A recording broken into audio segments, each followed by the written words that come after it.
Hello, and welcome back to another Sergmanx video. Today's video, I'm going to talk about some of the recent game purchases I picked up over the last couple months or so. So let's get into it with first, a very interesting game, Monster Crown. Monster Crown is basically a Pokemon game, but I would say a more adult Pokemon game. I've seen some language in there that you would never find in a Pokemon game.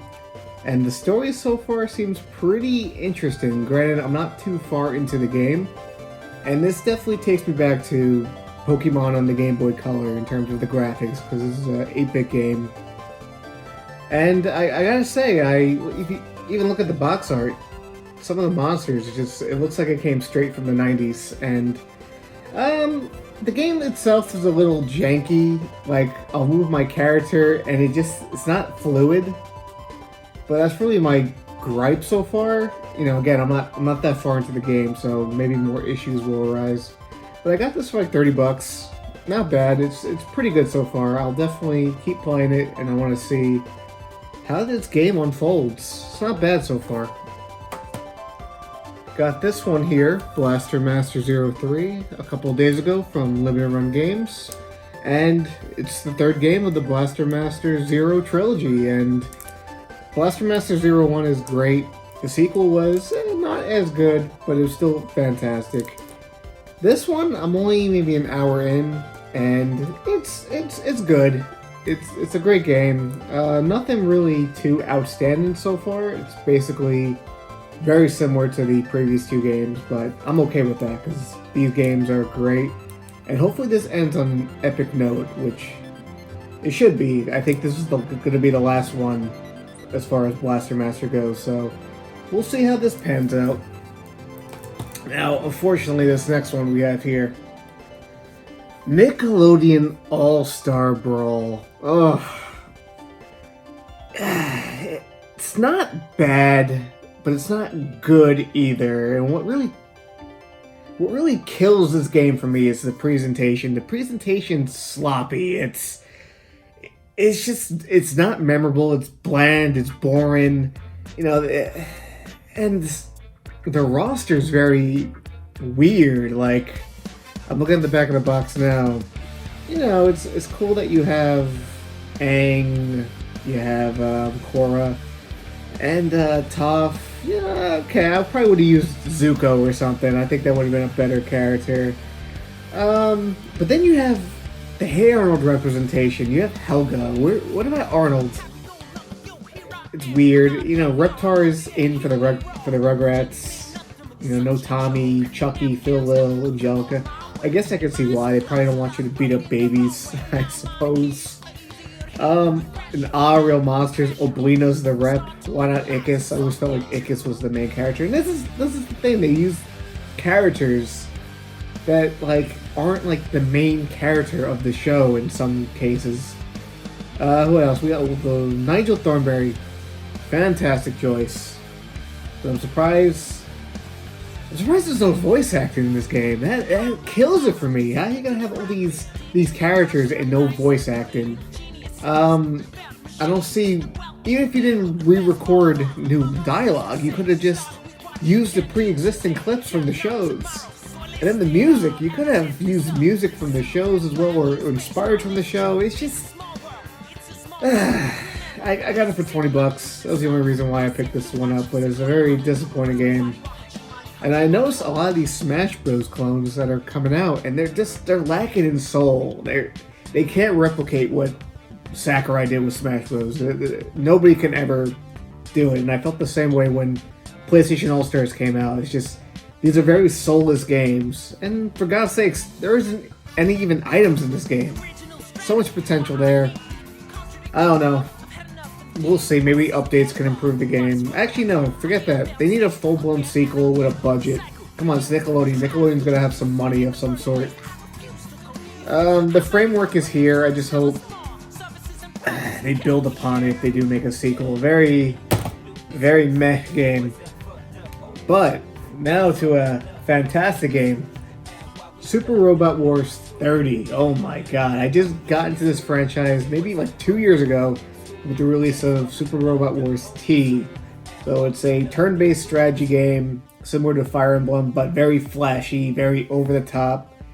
Now, I've not seen a lot of these mech animes, but this franchise has really piqued my interest in going back and checking out the origins to a lot of these mechs and these characters. But I'm really in love with this franchise. This is the 4th title on the Switch, and it's great. It's definitely if you haven't played any games from this franchise, you should dive in with this one. I'm liking what I'm playing so far. Oh man, we got Mario Party Superstars here, and they did it. They made Mario Party again. Super Mario Party was on the right track, but this one seals the deal. It's just classic Mario Party at its finest, and no motion control gimmicks, just controller, buttons. It's great. I wish there was another I guess board that would, I think, even it out a bit. I mean, there's 5 boards, and they're way better than the ones in Super Mario Party, since they're the ones from Mario Party 1, 2, and 3, so you gotta play this if you have not played a Mario Party in forever. Like, this is so good. You gotta play it. Next up, Dragon Ball Z Kakarot. Now, I gotta say, this, so far, probably is the best retelling of the Dragon Ball Z storyline in video game format. It's really good, and it's an open world game. You can just fly around. You'll get attacked by random robots. You'll level up your character. You'll progress through the story. You can explore the cities, different locations of the Dragon Ball Z franchise, and you'll even come across a lot of the characters from the original Dragon Ball, which is pretty cool. You do some side quests for them. What did I do? I just beat Vegeta, so I guess we're going to Namek. And it's a great game. Obviously, it runs better on other platforms, but yeah, I don't know. I just wanted to play it on the go.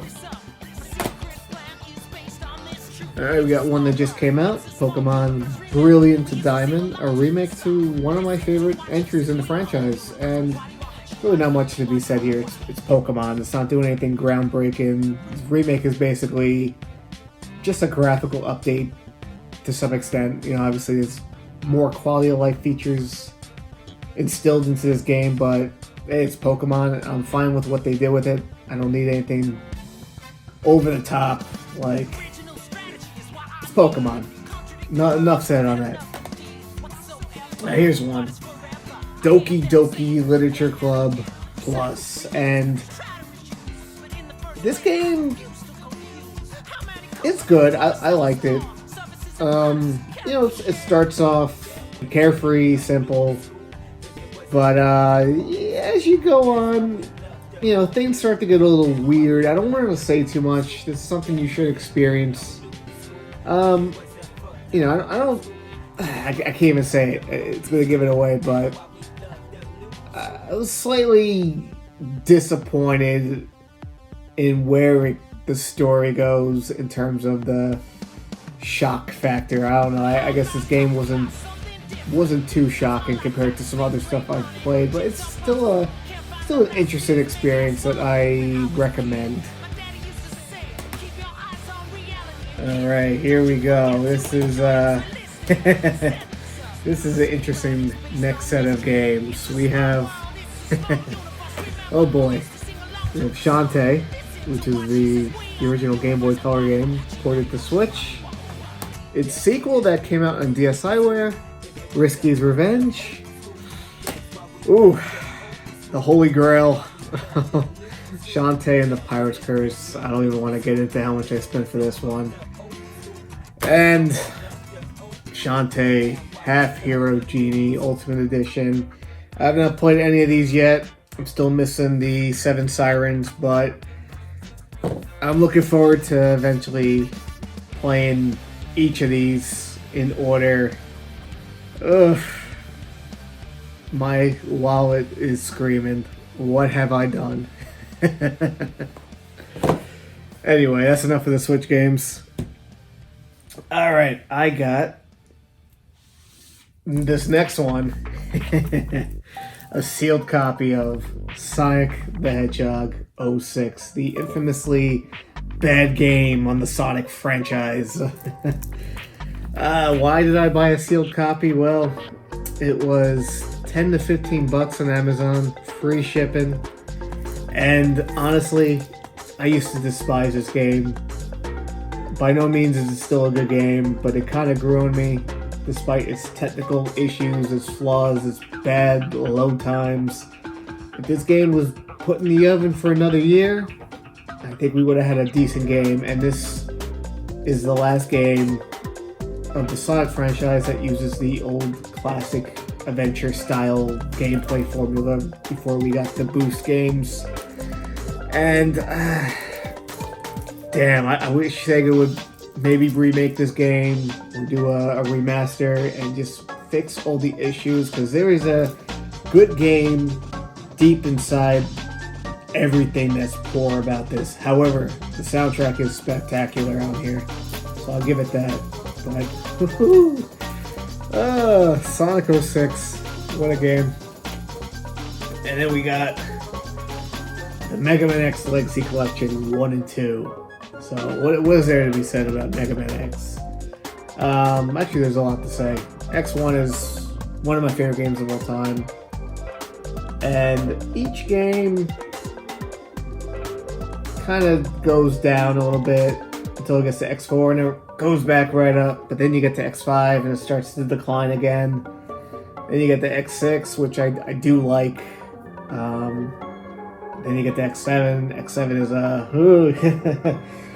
at least has some good music, I suppose. And then you get the Mega Man X8, and it kind of raises it up a little bit. But in terms of quality, I do like the X series, but compared to the classic series, the quality is all over the place here. At least the classic games, they get better as they go on. And then even when they do fluctuate, it's not like a big dip. But hey, Mega Man X is one of my favorite video game characters of all time, so this is still a fantastic package if you want to experience the entire Mega Man X franchise minus the Game Boy Color games and the RPG spin-off title. Next up is a game I wish I spent more time with. I've just been extremely busy. Tales of Arise. I'm still in the early game, so I can't really speak to the story. I mean, what I've played so far is good, but nothing really mind-blowing has happened yet, but the combat is fantastic. Definitely an improvement over the previous entry. Alright. And next up, we got a sealed copy of Zone of the Enders 2. What was it? Mars. The Second Runners. I just jumbled up that whole title, but apparently this has some VR capabilities, and I haven't played it yet. It's still sealed. Played Zone of the Enders 2 on the collection that came out on PS3 many years ago. So it's a good game. Alright. Next up, we have an interesting title here. We have G.O.D. So, this one never came out over here. This is actually a fans translated cartridge. This was only a Famicom, Super Famicom game. And if you look at the back of the box, at least of this packaging, I'm not sure if the Japanese had this this kind of box art, but the game is very reminiscent of Earthbound. From the opening hours, you know, you're in a modern day setting. And it's cool, but then things start to get a little weird as you progress. I don't want to spoil it. I think this is something you should check out. The game is pretty cool. It's kind of challenging too, but I like it a lot. It's not bad so far. Next up, we got Wild Arms. I got another copy because I don't know what happened to my previous copy from my youth. But the bad news is, I put the disc in and it doesn't read. I even tried it on multiple PS1s, a PS2. Maybe I should try a backwards compatibility. Actually, no, all PS3s read PS1 games, so I should try it on a PS3, see if my luck increases. But if not, I'm gonna have to track another disc down. I mean, luckily the case is in great condition and it comes with the manual, so That's disappointing. And now, another old PS1 game. We have Coden, the game that started it all. Now, I really only played the second game and the third game. The second game I loved to death. That was one of the greatest JRPGs I've ever played. And I never played the first one. So I had to get it. You know, I had to play the original Coden, and it plays extremely similar to Coden 2, which I shouldn't be surprised by that. But obviously, there's certain things that piss me off about this game. And there's a lot of the dungeons, or actually every dungeon I've played, there's no save point. So you get up to the boss and you just gotta hope you survive, And if you die, you gotta start everything all over again. So, but it's great. I wish Konami would make another Coden game, or maybe not. Luckily, the original creator has his own studio, and he's making a spiritual successor, and it looks great. Can't wait for that one. And last but not least, we have Hulk Ultimate Destruction.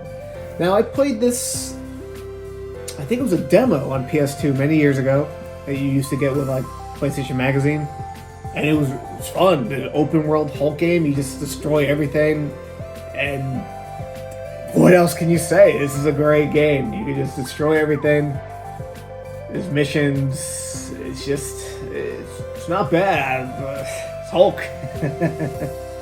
So that is all for the pickups. Many different games I need to catch up on. A lot of variety. Thank you for watching. And as always, have a good one and peace. If you enjoyed this video, give it a like and comment below your thoughts on today's topic.